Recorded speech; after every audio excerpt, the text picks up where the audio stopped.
제가 얼마 전에 보일러를 판매하려고 당근에 올린 적이 있어요. 그런데 당근에 올리는 판매자가 보일러 기사였는데 그 사람이 나중에 알고 보니까 전화번호를 사칭해서 보일러를 파는 사람이었더라고요. 네, 보일러를 구매하려던 사람이. 그러니까 저처럼 잘 모르는 사람이 판매한 보일러를 야매로 바꿔치기에 설치하는 사람들도 있지 않을까라는 추측을 해봤어요. 예.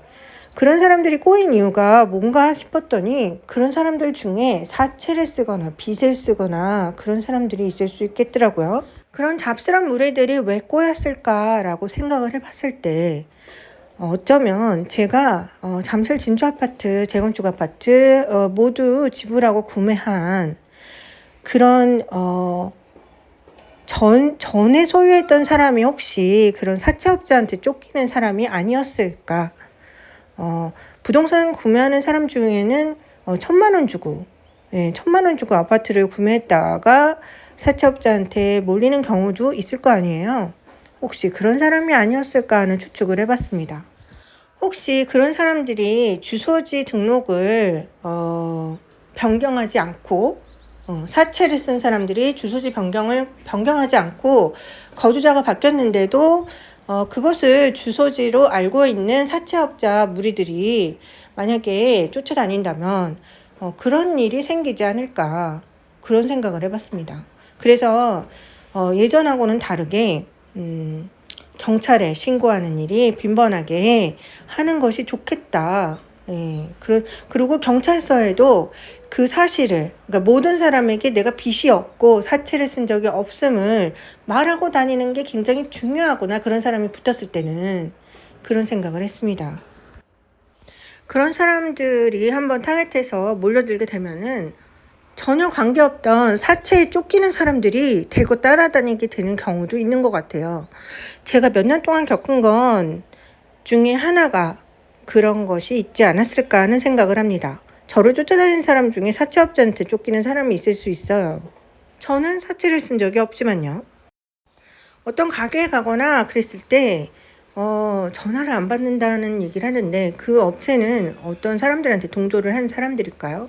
그 사람들은 사채업자한테 쫓기는 사람들한테 동조를 한 사람들일까요? 네. 그런 결론이 나는 거죠. 다시 말하지만 저는 사채를 쓰거나 빚을 지거나 누구한테 빚을 지거나 한 적이 없어요. 그래서 영수증 인증을 가끔 그런 사람들이 보이면 할 때도 있습니다. 구매하는 장면을 일상의 팩트로 올리게 된 계기는 그런 것이겠지요. 네. 일상의 팩트를 올리는 계기는 나 혼자 산다. 계기, 일상의 팩트를 올리는 계기는 그런 사람들, 사채를 쓴 사람들이 쫓아다닐 경우에는 유용합니다. 영수증 인증 말이에요. 사채를 쓰거나 빚도촉을 받는 사람은 제가 아니에요. 소위 말하는 귀신들의 말이 들린다 어쩌고저쩌고 이런 얘기 있잖아요. 이거 빚도촉 하는 사람들과 흥신소와 관련이 있는 것 같아요. 흥신소에서는 여러 가지 방법을 쓰겠죠. 전파무기, 음파병기. 근데 흥신소에서 이런 걸 하는 목적은 빚을 빨리 갚게끔 만들거나 다른 의도가 있을 텐데 빚을 갚는 목표로 괴롭힌다면 빚을 진 사람한테 가야 되는 거죠. 엉뚱한 사람을 괴롭히면은 1년을 2년을 괴롭혀도 빚 독촉으로 돈을 받을 수가 없게 돼요.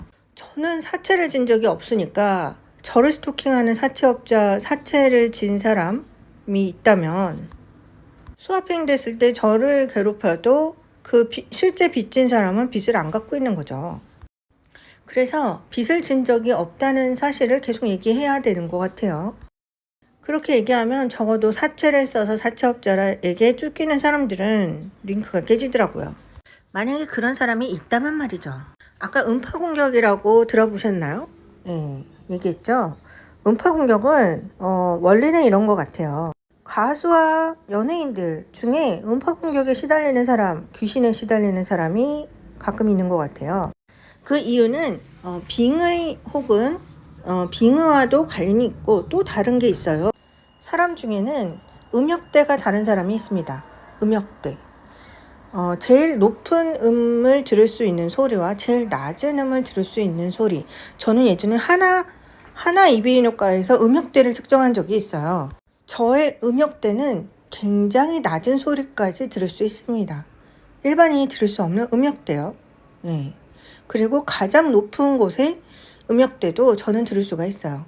이것이 절대음감과도 관련이 있는데요. 처음에는 하나 이비인후과와 관련된 업체가 스토킹을 했는지는 몰라요. 근데 그런 업체들이 스토킹하면 이 사람이 음역대가 좋은 사람이구나 라는 걸 알고 그쪽으로 쏠립니다. 다른 업체들이. 그래서 결국에는 이런 흥신소, 그런 비똑촉하는 흥신소 들까지 그것을 이 사람이 그런 사람이구나 라는 걸 알게 되는 거죠. 제가 알기로는 AI 관련 업체 중에 이 빙의와 관련된 강제빙의죠. 스와핑. 강제빙의와 관련된 업체가 있다고 알고 있어요. 그런데 그 업체와 흥신소와는 꿍짝이 맞는 사이인 것 같습니다.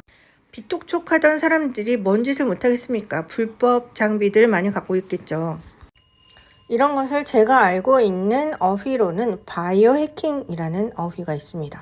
어쨌든 사채업자부터 시작해서 지금 바이오 해킹까지 얘기가 나왔는데요. 사채를 쓴 적이 없는 사람이 오해를 받아서 사채업자에게 쫓기고, 그리고 이러한 음파 영역대가 밝혀져서 제3자에게 그것이 노출되면 그것을 이용하는 사람, 한마디로 바이오 해킹을 하는 사람들과 배우, 가수들에게 붙었던 이런 음파 공격을 하는 사람들이 대거 붙게 되고, 그러다 보면은 이제 음파로 인해서 귀신 소리가 들리게 되는 거죠. 전에도 말했지만 바이오 해킹에 대해서 진동과 음파장을 이용한 소리, 이것은 음역대가 낮은 소리를 들을 수 있는 사람들, 특정 사람들 중에는 가수가 많아요. 특정 사람들, 일반 사람들이 듣지 못하는 음역대를 듣는 사람들. 이것이 식스센스는 아니에요. 단지 일반 사람들보다 음역대가 더 잘 들릴 뿐이죠. 완전히 갓난아기였을 때 영어의 발음이나 클래식, 아주 섬세한 음악의 클래식 소리를 자주 접한 영아들은, 아이들, 신생아들, 그런 사람들은 음역대가 확장되어 있습니다. 그것이 자라면서 계속 연속될 경우 음역대 확장으로 섬세한 부분의 음역대의 차이까지 알아차릴 수 있는 절단감이 몸에 붙는 경우도 있는 거죠. 자, 이런 사람들에게 음파 공격이 주어지는 거예요.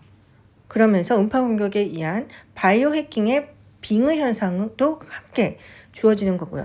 저는 사채를 쓴 적이 단 한 번도 없어요. 그러나 사채를 쓴 적이 있는 사람이 구매했던, 혹은 사채를 쓴 적이 있는 사람이 살았던 집을 구매하거나 집으로 이사 가거나 하는 경우, 그런 경우 그런 사람들에게 노출될 수가 있고, 사채 비똑촉을 하는 흥신소나 이런 사람들에게 노출될 수가 있고, 그 노출된 흥신소나 그런 사람들이 이 사람이 비똑촉을 받는 사람이다 라고 오해를 할 수 있는 거죠. 처음에는 오해였던 게, 그것이 뭔가 소재거리가 많이 나오게 되면은 컨텐츠와 관련된 그런 흥신소, 빚을 갚기 위해 흥신소에 돌려지는, 그 컨텐츠에 돌려지는 사람들이 또다시 덧붙여지게 되어 컨텐츠와 사채와 그런 전파 공격과 바이오 해킹이 한꺼번에 쏟아지는 현상이 일어나는 겁니다. 그것이 음역대가 넓은 사람들에게 주어지는 사채업자가 쏟아졌을 때 일어나는 일들 중에 하나입니다. 저는 사채를 쓴 적이 없어요. 단지 저를 스토킹하면서 빙의 현상을 이용해서 사채 쓴 사람이 저를 이용한 적이 있었다면 그들은 범죄자입니다. 저처럼 사채 쓴 적이 없는 사람이 어떤 특정 상황에 놓여서, 예를 들어서 사채 쓴 사람이 살았던 집이나 거주했던 집을 구매하거나 이사한 경우, 그런 경우 붙은 사람들은 만약에 그것이 사채업자들이 빚도쪽 받는 상황이란 걸 알아차렸을 때 자신은 사채를 쓴 적이 없다, 빚을 쓴 적이 없다고 주변에 이상한 사람들이 포진될 때 얘기하고 다녀야 되는 거죠.